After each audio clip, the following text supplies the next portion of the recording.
যুক্তরাজ্য সফরে আছেন জনাব ডক্টর মোহাম্মদ ইউনূস।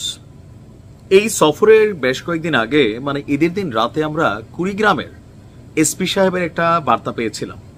তিনি আপনার মিডিয়াকে বলছিলেন যে জনাব ডক্টর মোহাম্মদ ইউনূসের যে প্রতিষ্ঠানগুলো আছে, গ্রামীণ ব্যাংক সহ গ্রামীণের সাথে কানেক্টেড যে প্রতিষ্ঠানগুলো, সেই প্রতিষ্ঠানগুলোতে হামলা হতে পারে এবং কি ওই রাতে কুড়িগ্রামের 44টি আপনার গ্রামীণ ব্যাংকের যেই শাখা আছে সেখানে 2 থেকে 3 জন করে পুলিশ পাহারা দেওয়া হয়েছিল।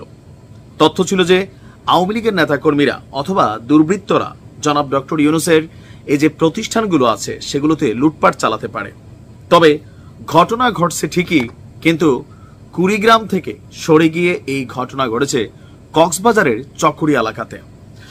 দর্শক, ডক্টর মোহাম্মদ ইউনূসের গ্রামীণ মৎস্য এবং পশু সম্পদ যে ফাউন্ডেশন আছে, সেই ফাউন্ডেশনের একটা বড় ধরনের প্রজেক্ট আছে।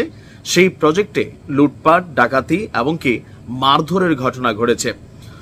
কক্সবাজারের চকরিয়া উপজেলায় ডক্টর মোহাম্মদ ইউনূসের মালিকানাধীন প্রতিষ্ঠান গ্রামীণ মৎস্য এবং পশু সম্পদ ফাউন্ডেশনের একটা মৎস্য ঘের আছে, মানে চিংড়ি মাছের যে বিদেশে এক্সপোর্ট করা হয় সেই চিংড়ি মাছের ঘের আছে।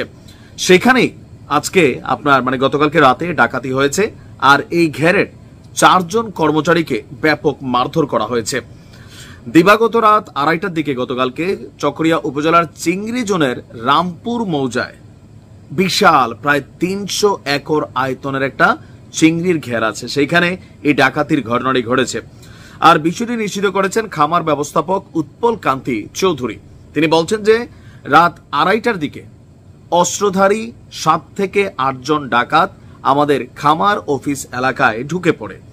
ডাকাতরা খামার অফিসের কর্মকর্তাকে জিম্মি করে খামারে রক্ষিত বাগদা, কোরাল, বাটা সহ বিভিন্ন প্রজাতির মাছ এবং ঘেরের কর্মচারীদের মোবাইল, টর্চ লাইট ইত্যাদি লুট করে নিয়ে যায়। বিষয়টি নিয়ে অলরেডি থানার ওসিকে অবহিত করা হয়েছে। তিনি আরো বলছেন যে ডাকাত দল যখন রাতের আধারে লুট করছিল তখন কর্মচারীরা বাধা দিলে তাদেরকে ব্যাপক মারধর করা হয়। মারধরে এই ঘেরের মধ্যে আবার একটা মসজিদ আছে, সেই মসজিদের ইমাম মোজাম্মেল হক, কর্মচারী নাসির উদ্দিন, তারপরে হচ্ছে মোজাম্মেল এবং মোহাম্মদ মিজান, তারা আহত হয়েছেন। তো ওনার বক্তব্য হচ্ছে 5ই আগস্ট শেখ হাসিনা সরকারের পতনের পরে মানে আগের দখলবাজ সন্ত্রাসীরা ঘের ছেড়ে পালিয়ে যায়, মানে এটা আগেও দখলকৃত ছিল।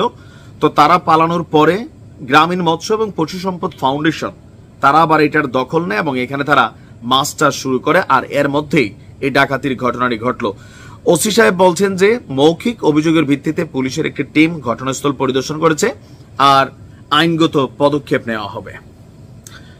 এখন ওনার যত পরিমাণ প্রতিষ্ঠান আছে, এই প্রতিষ্ঠানগুলো কোথাও না কোথাও বিভিন্নভাবে এই মুহূর্তে টার্গেটেড অবস্থায় আছে।